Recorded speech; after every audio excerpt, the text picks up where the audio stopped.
Enquanto isso, os outros vampiros eles estão se reunindo numa sala, naquela sala que eu contei lá atrás da Maharet, que era bem em cima da montanha, que dava para ver a copa das árvores de sequoia, e ela era toda de vidro assim, então você tinha toda a vista ali do vale. E aí eles estão ali, e aí o Kaiman comenta: é a antiga profecia. A Maharet fala: eu não acredito nisso. Mas ele fala: é a antiga profecia. Aí qual é a profecia? A profecia, como o Kaiman está falando, foi a ameaça de Mikari, dizendo aquelas palavras para a caixa, dizendo: quando você estiver no seu momento de triunfo, eu vou voltar, nem que seja dos mortos, para te matar. E a Mikari está viva e ela está vindo, todo mundo então começa a ter visões com ela andando, ela acordando e andando, porque todo mundo estava tendo as visões dela, que não era da Maharet, que ela conta lá atrás. Ela começa a andar e a Maharet comenta: eu quero que nós vampiros sobrevivamos, eu quero isso. E se a Mikari vir aqui, não vai ter argumento, ela vai tentar matar a caixa, e independente do que aconteça, vai ser uma coisa triste. Ela fala, porque primeiro ela não quer perder a irmã, se a caixa matar ela. Segundo, se ela matar a caixa, todo mundo morre, porque o poder primal tá com a caixa. E aí o Marius fala: não, vamos tentar argumentar. Aí o Eric pergunta: mas existe argumento com ela? Você acha que é possível argumentar com ela? Ela que está fazendo tudo o que ela está fazendo, matou quase todos os vampiros. Os que não estão aqui vivos estão se escondendo e ninguém sabe deles. Talvez até todos estejam mortos e só existe nós. Que argumento você vai ter com ela? Eles comentam porque pela mente assim, a Gabriele não consegue ver isso, por causa que o Lestat que transformou a Gabriele, mas os outros veem. A Maharet vê, o Lestat fala: ele tá bem, ele tá com ela. O Marius também tem visões do Lestat, porque todos eles estão ligados através do Amel. Então eles sabem, eles falam pra Gabriele, tranquilizam ela, que ela tá bem. Então assim, eles começam a ver as questões das alianças, quem fica com quem. Então todo mundo está contra a caixa, só que uma coisa que fica clara ali é, digamos assim, se o Lestat ficar do lado, todo mundo está contra a caixa, mas diz o Lestat, ficar do lado da caixa, a Gabriele vai ficar do lado do Lestat. E o Louis, assim, apesar dele, digamos assim, ninguém sabe o que o Louis vai fazer, porque ele tá preocupado com o Lestat, e ele tem uma ligação forte com o Lestat, então ninguém sabe o que ele vai fazer e que lado de quem ele vai ficar. Aí a Maharet pega e leva eles para aquela sala que eu falei, que como se fosse uma biblioteca, e por trás dessa sala da biblioteca existe um mural bem grande, com toda a árvore genealógica dela desenhada na parede, assim, com metros e metros, como se fosse uma árvore genealógica, uma árvore mesmo desenhada. Aí ela leva lá e fala: essa é a minha grande família. E ela conta a história dela que eu contei lá atrás, certo? Nesse momento também, falando que foi a grande família que permitiu a sanidade dela através dos séculos. Então, quando os outros vampiros ficavam loucos, ou os vampiros milenares que conseguiam ficar vivos, eles tinham que se enterrar e ficar décadas ou séculos enterrado, ela não precisou fazer isso, porque a família dela, através das gerações, foi a âncora dela. E quando o vampiro mais velho ele precisava se ligar ao mundo mais novo, ele tinha que se ligar a um vampiro jovem. Ela não precisava se ligar a vampiros jovens, porque através da família dela, ela conseguia se adaptar aos novos séculos e aos novos momentos, através das gerações. Então ela conseguia ver o mundo com os olhos dos parentes dela, assim, dos descendentes distantes, o que permitiu então a sanidade e força para ela. Então todos eles ficam assim, impressionados com isso, porque todos eles tinham que dormir, todos ficam impressionados com a força da Maharet. E todos eles ouvem a história, ela contando, que ela conta muito pouco, porque a história da grande família você fica sabendo no lado da Jessie, na história da Jessie. Ela mostra, tá vendo esse quadro aqui, ela fala: não tem família da humanidade que não faz parte da minha família, porque aqui eu só conto a história ela fala, esse quadro, digamos assim, é tudo matrilinear. Então ela, foi o que eu falei lá atrás sobre isso já, ela só conta a história de mãe para filha.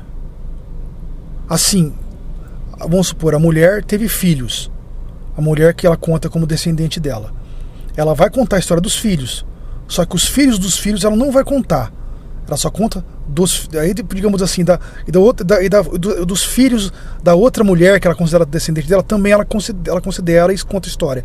Então, assim, ela fala: eu tive muitos descendentes masculinos, que eu não conto a história aqui, que migraram para regiões longínquas, como a Rússia, na época, que não era colonizada, como para o Japão, para a China.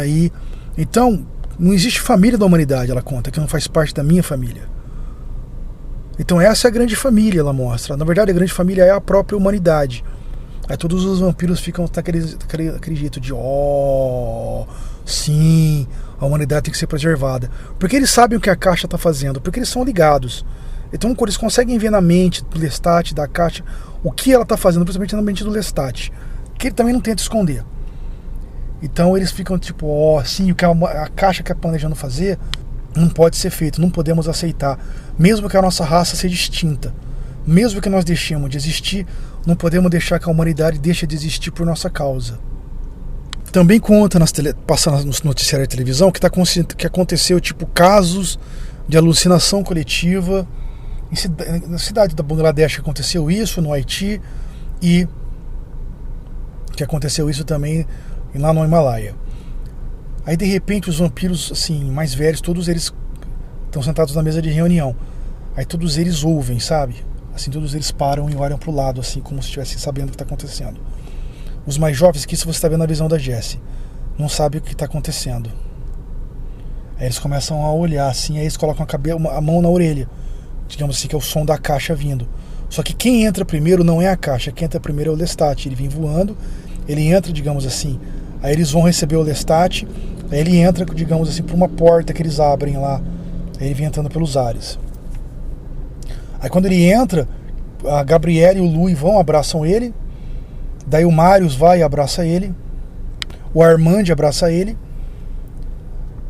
daí ele cumprimenta os outros e ele se lembra da Jessie do show, aí ele vê que ela foi transformada em vampira, e ele fala Jessie, porque ele lê na mente dela. Aí eles vão se reunir com a Caixa, aí eles sobem uma sala de reunião lá mais pra cima, que fica bem em cima de tudo, bem na última sala de reuniões dela, que fica bem acima da montanha, toda cheia de vidros assim, aqueles vidros de janela, com visão para toda a floresta de sequoia. Aí eles chegam, e quando eles chegam lá, a Caixa já tá lá, e ela tá sentada na cabeceira da mesa. E aí o Lestat, ele vai sentar do lado dela, e ele faz um sinal pra Gabriela e pro Louis sentar do lado dele, que é o que ele quer, que Gabriela e o Louis fiquem perto dele.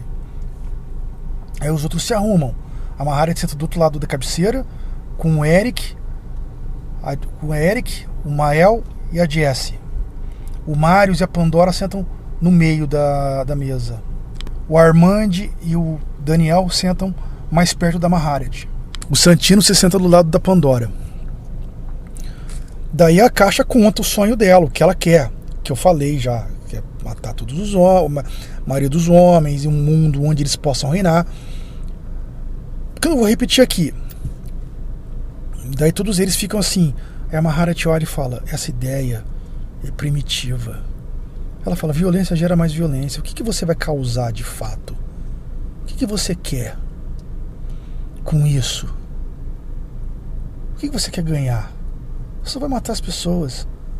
Ela fala: mas eu dormi muitos anos. E isso ela fala: você dormiu muitos anos. Você não viveu com as pessoas. Você não viveu com os seres humanos. Você não sabe o que as pessoas querem. Aí ela, e principalmente o Marius, começa a contar o que os homens conseguiram através do século, não só começando pela filosofia da Grécia, mas aí ele vai falando sobre os ideais da Revolução Francesa, que ele não fala sobre tempos, mas ele fala sobre os ideais, sabe, do iluminismo. Depois ele fala sobre o Marius conta como os seres humanos assim evoluíram desde aquela época de carnificina, que existe debates e soluções pacíficas e conversa, e nem tudo é uma matança, e esse mundo que ela está falando não é real, porque nem todo mundo é assim. Então tipo, o Mário está querendo falar assim: você está querendo selecionar, digamos assim, você vai matar de 99 homens, vai deixar um vivo, de 100 homens, um fica vivo, 99 morre, mas você está sendo Você não está nem sendo seletivo, porque você não sabe que homem vai ficar vivo e qual que vai morrer. Até porque desses 99, muitos são homens que pensam em soluções pacíficas, cientistas, homens que estudam, homens que querem o bem.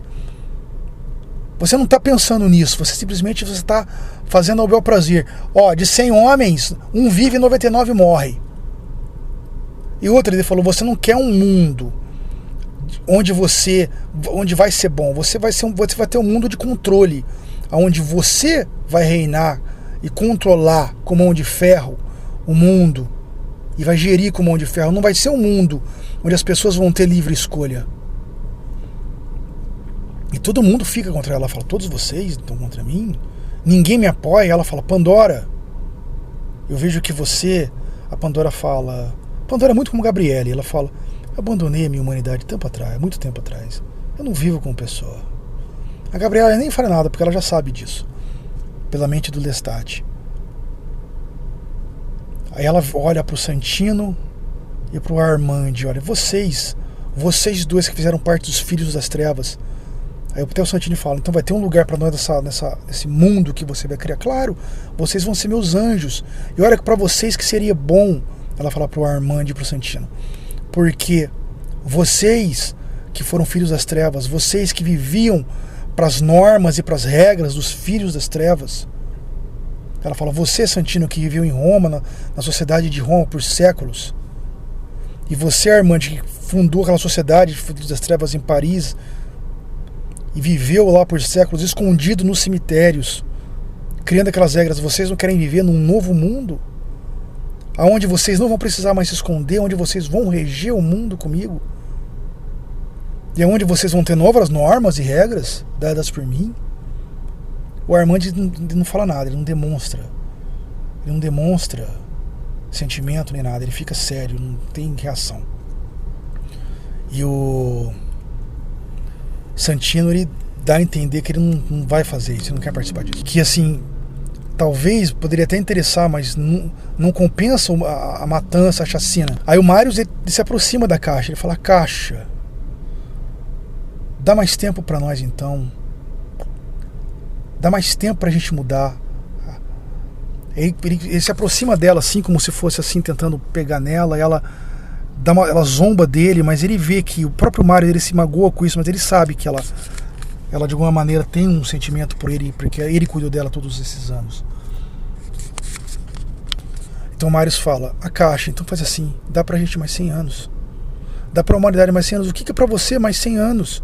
E nesses 100 anos, deixa eu te mostrar a humanidade. Deixa eu te mostrar como é a humanidade bonita, como tem coisas bonitas, a pintura, sabe? Deixa eu te mostrar o que a humanidade tem. Não é tudo do jeito que você fala. Não é tudo fome e miséria. Tem pessoas boas, tem coisas sendo feitas.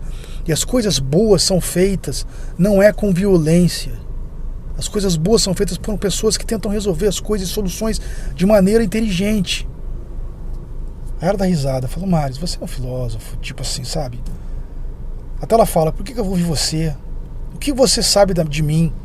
Ela fala, eu sou muito mais velha que você, ela fala, os conselheiros do meu pai em Uruk sabiam que as massas não podiam passar fome. O que você quer me ensinar da humanidade, Marius? Coisa que o Marius também comenta, ele fala, a Caixa, os homens hoje têm armas, eles podem também brigar conosco. Ela fala, Marius, eles não têm chance contra nós. Eles podem nos caçar em nossos covis. Só que pra Caixa ela é praticamente indestrutível. Só que ela não é indestrutível, certo? E é isso que eles tentam provar pra ela. Mas a Caixa, ela se mantém irredutível e bate o pé nisso. E o próprio Lestat fala, Caixa, seja razoável. Ouça eles, ouça o Mário. Porque o Mário é o que levanta todas as questões morais e éticas do que ela tá fazendo. Ele traz tudo a respeito da humanidade. Ele fala tudo isso que eu falei e mais. E ele também mostra que ela está tentando ser uma tirana. Ele traz tudo de maneira muito inteligente e exacerbada, mas de maneira inteligente. Mas ela se mantém irredutível, ela bate o pé. Aí ela olha, todos vocês estão contra mim. Ela olha para o Lestat, até você, meu príncipe. O Lestat, ele fica com aquela ação dizendo, tipo, não diz nada, mas da reação dele dá pra ver que sim. Ela fala, então todos vocês vão morrer e eu vou criar outros. Ela fala, tem aqueles que eu não posso matar, que seria a Maharet e o Kaiman. Ela fala, mas não tem importância, porque esses vão ver eu matar os que eles amam, que seria a Jessie, o Eric, o Mael, enfim, no caso, né? Aí ela olha pro Lestat e fala, você, meu príncipe, vai ser o primeiro que eu vou destruir. Aí a Maharet olha e fala, qualquer sinal de violência contra qualquer um de nós aqui vai ser um sinal para todos te atacarem. Ela fala, vocês me atacarem, vocês vão me destruir? Vocês me destruir? Se destruir, eu acho que não. Aí a Maharet dá aquele dizer assim, mas se você vai destruir todos nós mesmo, que diferença vai fazer? Sabe? Aí nesse momento chega aquela, sabe, chega um lance na imagem para todos eles. Aquela imagem que tá chegando, digamos assim, da Mekari. Aí os mais jovens sabem o que tá acontecendo. O Lestat, assim, ele teve o sonho das gêmeas, mas ele não sabe o que significa. Ele olha, digamos assim, a Jessie e o Daniel, eles veem que os dois estão animados, assim.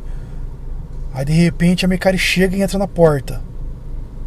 Aí o Lestat olha pra ela assim e vê, digamos assim, ela parece uma bárbara, sabe? Que veio da barbária, mesmo, tudo com o corpo, digamos assim, toda suja de terra. E com uma espécie de corda com panos para cobrir a nudez. E ele mesmo pensa, mas que criatura é essa que faz cordas e panos para cobrir a nudez, ainda para cobrir a nudez dela? E ela olha para a caixa assim com um olhar de ódio, e a caixa se levanta e vai do outro lado da sala, que está a uns metros de distância. Aí todos eles assim começam a abrir o espaço assim entre as duas. Aí o Kaiman diz para a caixa, né? É a velha profecia, minha rainha. É a velha profecia. E a Mekari, ela chega, começa a entrar na sala e a Maharet vai querer abraçar ela. Ela dá um tremendo empurrão na Maharet, pra que a Maharet caia longe, tipo assim, pra não se meter. Aí o Eric vai e abraça a Maharet. E a Mekari vai com tudo então pra cima da caixa. Eu acho assim, não fica claro no livro como é dado esse golpe, mas assim, eu imagino que foi um golpe daquela língua de fogo, digamos assim, sabe, pelo poder da mente da caixa, que ela usa muito esse poder.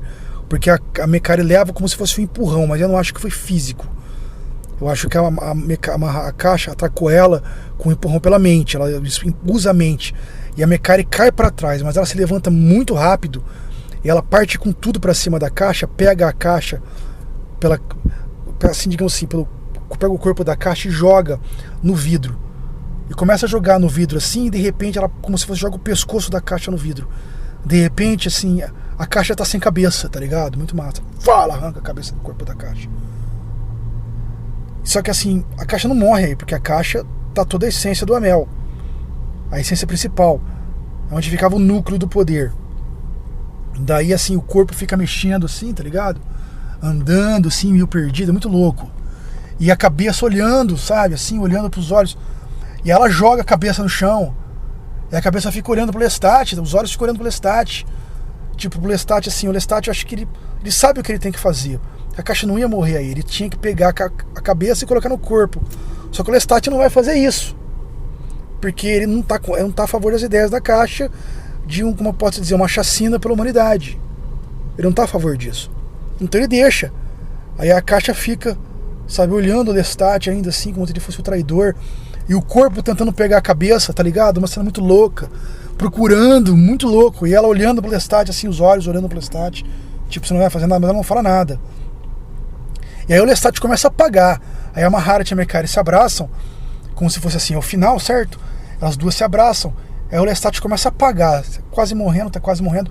Aí ele fala assim, aí o Marius vai e abraça ele, meio que abraça ele assim. Aí o Lestat fala, aí ele se toca. Porque ele viu os sonhos. Ele lembra da cena do altar. A cena do altar, ele lembra que a essência principal era o cérebro e o coração.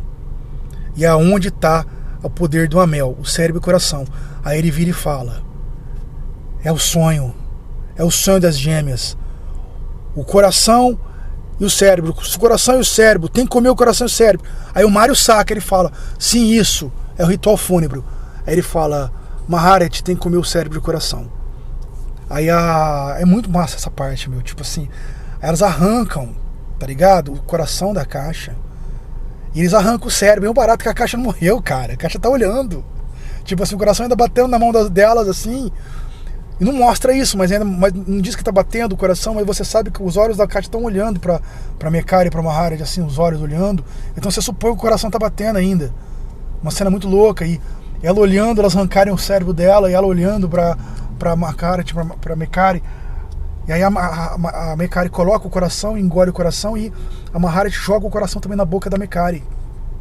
E quando acontece isso, e a Mekari devora o coração e o cérebro da Caixa, aí nesse momento a Caixa começa a desfalecer, tipo, o olho dela tipo, já é um olho de morto, não existe mais a Caixa, e a essência do Amell passa pra Mekari. Aí tipo assim, aí o Lestat ele sente morrer, aí de repente ele sente de novo uma energia percorrer pelo corpo dele. Ele sente, depois sente o cheiro da floresta, porque a janela tinha sido arrebentada. Ele sente de novo o cheiro da floresta, ele se sente de novo assim, ganha a vida, e quando ele acorda, ele vê que todos os antigos estão acordados. A Gabriela está olhando preocupada para ele. Ele vê que o Louis e o Daniel, o Armand está segurando o Louis e o Daniel, abraçando o Louis e o Daniel, que os dois ainda estão meio que, sabe, meio assim, desacordados assim. A Jessie, o Mael e o Kaiman, principalmente o Kaiman, tá cuidando da Jessie.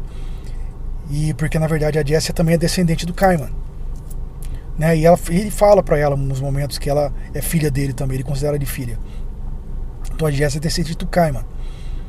Daí então o Lestat acorda, então todos os vampiros mais velhos, com exceção da Jessie, do Louis e do Daniel, todos eles estão acordados olhando pra essa cena. Aí a Maharet vira e fala: então contemplem a rainha dos condenados, e aponta pra Mekari. E a Mekari tá como se fosse pedra, assim. Você pode entender que ela virou pedra, mas ela não virou pedra, porque é o que eu vou contar mais pra frente, tá? Ela não virou pedra, mas ela tem ela fica com aquela textura de pedra da Caixa. Então assim, pra finalizar, se não finalizar, mas finalizando assim, mas pra deixar claro uma coisa, então foi a Mekari, a Vingadora, que tá com o poder central do Amell agora, não a Maharet. A Maharet da grande família não tem, porque é a Mekari que engoliu o coração e o cérebro. E é a Mekari que tem a essência do Amell agora, e é ela que virou a rainha dos condenados. Daí passou dias ali, não muitos dias, mas alguns dias para eles se recuperarem. E o Lestat ele se manteve a uma distância, então eles ficaram naquela casa da Maharet. Aí uma noite, uma madrugada, o Lestat estava andando ali para aqueles rios em volta das florestas de sequoia. Aí ele vê as duas irmãs abraçadas, por isso que eu falo que ela não virou pedra ali. Ele vê as duas irmãs abraçadas, passando assim, as duas usando uma espécie de túnica e tal. Uma túnica como se fosse roxa, assim, púrpura, as duas abraçadas. A Maharet falando, porque não sei se a Mekari pode falar, não foi dito ainda porque ela tinha perdido a língua, certo? A Maharet abraçando a Mekari. As duas se abraçando, a Maharet falando com ela nos ouvidos dela. Aí a Mekari vê o Lestat e aponta pra Maharet. A Maharet faz um sinal pro Lestat, o Lestat faz o sinal de volta. Daí depois todos os vampiros resolvem ir pra ilha da noite do Armand, que é aquela ilha bem chique que eu falei pra vocês, bem, sabe, que tem de tudo. Ele resolve ir pra lá. Todos eles resolvem ir pra lá. Então, com exceção da Mekari e da Maharet, todos eles vão pra lá. Então a Mekari vai pra um lugar que ninguém sabe onde ela foi. A Maharet vai deixar ela em algum lugar segura, não sei. Talvez em algum trono para ela ser para ficar igual a Caixa, ou ninguém sabe o que vai acontecer, ninguém sabe. Não é dito no livro, só sabe que a Maharet levou a Mekari embora. Não sabe para onde, talvez para um lugar seguro. A Jessie fica um tempo ainda, a Gabriela se afeiçoa muito a Jessie, mas a Jessie depois vai atrás da Maharet e só fica então lá todos os outros vampiros menos essas três. A Gabriela fica preocupada com o Lestat, porque o Lestat se isola no quarto e começa a escrever então essas crônicas, seria assim. Seria a Rainha dos Condenados, o Lestat está escrevendo. E, assim, todos os vampiros sobreviventes começam a fazer novas regras para eles. Digamos assim, nada como os Filhos das Trevas, mas uma coisa assim. Digamos, nunca mais um vai ficar tão distante do outro, agora que só somos nós, vamos ficar sempre um próximo, como se fosse uma família. Somos todos uma família agora. Então vamos ficar mais próximos. Não vamos mais criar ninguém. Não vamos nos separar. É proibido criar outros vampiros. E assim o Lestat gosta da Ilha da Noite, porque tem um brilho da cidade de Miami perto. Tem movimento 24 horas, e o Lestat de madrugada ele sempre sai para dar uma volta, ver as pessoas, ver o movimento da ilha e tal. Aí uma noite o Marius entra lá e fala: olha, Lestat, por que você fica aqui isolado? Vamos lá, a Gabriela tá preocupada com você. Existem novas regras, como o quê? Como não criar mais vampiros? Eu vou obedecer suas regras, assim, tipo, tá sendo irônico, sabe? Aí o Marius: por que você tão assim, sempre sendo o príncipe dos moleques, sempre tomando essa coisa? Se junta a nós, fica com a gente ali. Ele nega, certo? Ele: não, quero ficar aqui. Pra quem você está escrevendo esse livro? Ele fala: pra quem? Ele fala: precisamos arquivar essas coisas. Não tem pra quem fazer esse livro. Mas ele sabe que o Lestat tá em luto porque ele amou a Rainha dos Condenados, a Caixa. Ele amou ela. Então ele sabe que o Lestat está num processo de luto. Ele comenta: a Gabriela está preocupada com você. Ele fala: não, eu tô bem. E ele gosta, assim, então, tipo assim, eles terminam a conversa aí, ele gosta de ficar ouvindo a Pandora tocar o piano, que ela tirando com exceção dele, é a única também que fica isolada. Ela gosta de ficar no seu isolamento. Todos os outros se aproximam. Até o Caiman se aproxima dos outros vampiros, do Armand, do Daniel. Ele fica olhando o Caiman jogar xadrez com o Armand, sendo que o Caiman sempre ganhava. Uma noite, então, o Marius chega pro Lestat e fala: olha, Lestat, o Louis partiu. Ele: como assim partiu? Ele tá em Nova Orleans e nós estamos preocupados com ele, porque ele soube a história da Jessie, do fantasma da Cláudia, e ele foi pra lá. Seria interessante você ir atrás. Ele fica pensando nisso. Aí ele fica pensando, né, no fantasma da Cláudia. Aí ele menciona, né, Talamasca. Ele pergunta pro Marius: você quer aquele seu quadro? Ele: o quadro Tentação de Amadeu? Ele dá risada, né, o Marius. Ele: seria interessante ir de volta, mas por que eu ia fazer com esse quadro? Aí ele olha pro Lestat: Lestat, você não vai fazer mal pro pessoal da Talamasca, né? Aí o Lestat dá risada: não vou fazer mal. Não, Lestat, nós estamos certos, você não vai fazer mal. Não, eu não vou fazer mal. Você não vai fazer mal. Não vou fazer mal. Pode deixar, Marius. Mas você quer esse quadro? Não, eu não quero. Ele: tá bom. E aí o Armand vê que o Lestat está interessado em ir atrás do Louis. Ele fala: olha, eu posso disponibilizar um avião agora para você já ir para Nova Orleans. Um avião particular, um jato particular. O Lestat aceita, ele pega um jato particular do Armand e parte para Nova Orleans. E ele vai andar naquele bairro que ele viveu muito tempo atrás. E tem aquele momento de lembrança do estilo foi o que é a história, digamos assim, a lembrança da entrevista com o vampiro. Ele andando naqueles bairros, ele lembrando daqueles momentos quando eles moravam lá, o Lu e a Cláudia, na história do entrevista com o vampiro, daquelas lembranças. Ele tem lembrança de, sabe, quando eles moravam juntos, do que acontecia, as noites, as conversas, coisas assim. Aí ele chega na casa e pula, então, ele voa, digamos assim, até a porta, até uma sacada. Ele entra, tá trancada, só que ele não precisa arrombar a porta, mas ele abre por dentro, usando o poder da mente, como os vampiros mais velhos fazem. Ele abre o trinco por dentro com o poder da mente, usando a mente. E ele entra na casa e ele vê o Louis. Mas na hora que ele vê o Louis, vem como se fosse uma memória da Cláudia e do Louis, aquela lembrança forte, sabe, daquele momento que eles viviam juntos. Ele lembra também de quando a Caixa matou ele. Não quis matar ele, dizendo: você vai ser o primeiro a morrer. E ele lembra também da Cláudia dizendo, matando ele, tentando matar ele, quando ela colocou uma faca no coração dele no livro Entrevista com o Vampiro, e ela torce a faca e ela dizia: morra, rapaz. Ele tem essa lembrança, sabe, como se ele fosse um monstro, um canário. E ele fica parado. Aí ele acorda com o Louis chamando: Lestat. Aí ele acorda, né, sai, volta pra real. Ô, Louis, tipo, desculpa, eu vim atrás de você, tava preocupado. Aí o Louis fala: não precisava. Aí ele fala: a Cláudia não tá aqui. Ele fala: ela não tá mais aqui. Ela não tá aqui. Aí o Louis fala: não, eu precisava ter certeza. Aí o Louis fala: você vai ficar aqui? Ele fala: posso ir com você? Ele fala: você pode ir comigo, você pode me deixar, depois algum dia eu volto pra ilha. Ele fala: não, eu vou com você. Ele fala, tem mais uma coisa pra fazer, então depois eu tô à vontade pra ir embora. O Lestat, tá bom. Eles ficam andando pela cidade, aí o Louis leva ele pro antigo cemitério de Nova Orleans, e lá tem ele vai pro túmulo do Louis, porque o Louis falsificou a morte dele. No livro Entrevista com o Vampiro fala isso.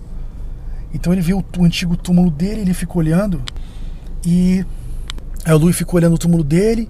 Depois de ficar olhando o túmulo dele por certo tempo, ele fala, pronto, agora eu tô pronto pra ir embora. Aí o Lestat fala pra ele assim, escuta, você quer vir comigo pra uma aventura? Eu digo, que aventura? Nenhuma aventura de dominar o mundo como queria a Caixa, só uma aventura. Aí o Louis, Lestat, não vai fazer coisa errada. Não, eu não vou fazer coisa errada, só uma aventura. Aí o Louis fala, ele fala, você precisa decidir rápido.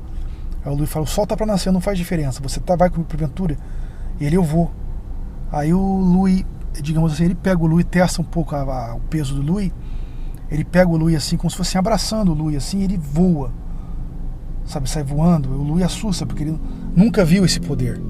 E também o Lestat não ofereceu para ele. Então ele sai voando, o Louis assusta, ele leva o Louis voando, aí ele segue, encontra assim, na direção oposta do nascer do sol. Aí eles acabam, e na noite seguinte o Louis, quando acorda, ele acorda na Inglaterra. Ele fala, nós estamos na série da Talamasca, na Inglaterra, em Londres. Aí o Louis fala, mas o que nós estamos fazendo aqui? Ele, você não veio pegar o quadro do Mário? Eu, não. Aí ele fala, aqui tem o diário da Cláudia. Ele, você veio pegar o diário da Cláudia? Ele falou, não, o diário da Cláudia é só da Cláudia. Eu vim conversar com o líder da Talamasca. Aí ele, Lestat, o que você vai fazer? Não, fica tranquilo.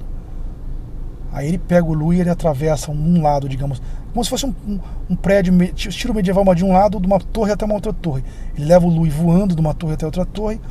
Ele abre por dentro da janela, digamos assim, ele destrava a janela com o poder da mente e entra com o Louis. Aí o Louis fica numa sala, ele entra.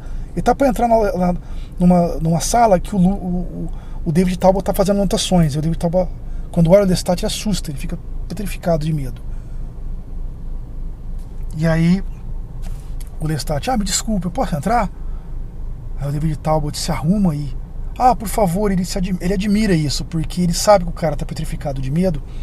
Mas ainda assim ele tem aquele estilo de cavalheiro inglês e super educado, que ainda demonstra uma educação inglesa. Por favor, entre, sente-se. Aí ele fala, se eu dormisse aqui essa noite, você não faria mal pra mim, não é? Você ofereceria segurança pra mim, não é?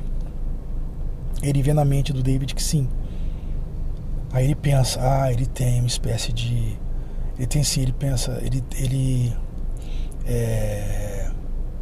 faria isso sim, ele pensa, ele vê que o David faria isso. Daí o Lestat vê que o David pensou e viu a mente dele. Ele, tem um pouco de telepatia. Aí o David responde, não só um pouco de telepatia, dizendo que ele é bem telepata mesmo, ele consegue ler bem a mente. Aí o Lestat curte isso. Aí ele fala, eu vim aqui te fazer uma proposta. Ele, que proposta? Se você quisesse ser transformado em vampiro, você seria? Aí o David fica pensando, pensa um certo tempo. Ele vê que ele é tentado mesmo por isso, sabe? Mas ele fala, não.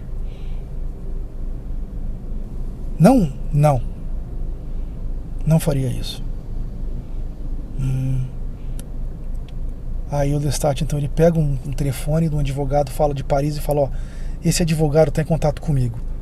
Aí o Lestat fala, ele não sabe que eu sou um vampiro, mas assim, eu sempre estou em contato com ele, então assim, se você precisar de mim, você entra em contato com ele, e ele vai entrar, quando eu entrar em contato com ele, ele vai me notificar.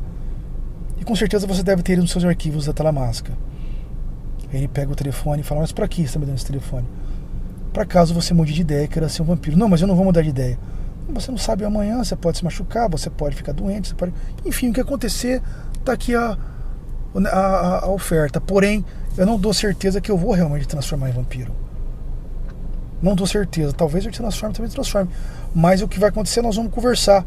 Ele, podemos conversar agora. Ele, não. Nós vamos conversar quando você estiver pronto para aceitar ser vampiro. E se eu estiver disposto a te transformar em vampiro. Mas independente, nós vamos conversar nesse dia. Aí eu converso com você, tiro suas dúvidas. Aí ele aceita o cartão, né? Guarda. Assim, ele não guarda, ele memoriza, mas mesmo assim ele fica com o cartão. Ele sabe, não, fica com o cartão com você. Daí o Lestat tá saindo da sala, ele olha os arquivos. Então tem lá o arquivo do Benjamin, o demônio, tem o arquivo de outros vampiros. Ele fala, por que não tem um arquivo do Lestat? Aí ele fala, não, vai ter um arquivo do Lestat. Vai ter. Aí ele vê que o cara tá falando a verdade. Ele pergunta, a Jessie tá bem, não é? Ela é uma vampira. Aí ele, esqueça a Jessie. Não esqueça a Jessie. Mas ele dá a entender dizendo que sim, ela tá bem. Mas ele não responde a pergunta, mas dá a entender que sim. Pra não dizer o que ela era, porque os vampiros não queriam que ninguém soubesse sobre a Jessie. Aí ele pega o Louis e sai voando, para numa rua em Paris não, para numa rua em Londres mesmo. Aí o Louis fala, como você é mal oferecer isso pra esse homem, sem ter certeza que você vai oferecer isso pra ele. Como você é mal, ele fala, isso eu adoro quando você me transforma num vilão, Louis. Eu adoro isso. Isso me faz me sentir feliz. Isso é o que eu gosto. Eu adoro quando você me vilaniza. Eu adoro o seu vilão. Aí onde nós vamos? Ele fala, tem um lugar ali e tal, eles perto do lugar tal, o que você acha? Eles começam a andar em Londres como se fossem velhos amigos e a história acaba aí. Ok? Então, pessoal, quem tá curtindo, dá um like. Ok? Acabei aqui a história das crônicas vampirescas da Anne Rice. E agora eu vou partir para outro livro. Valeu, tchau, tchau.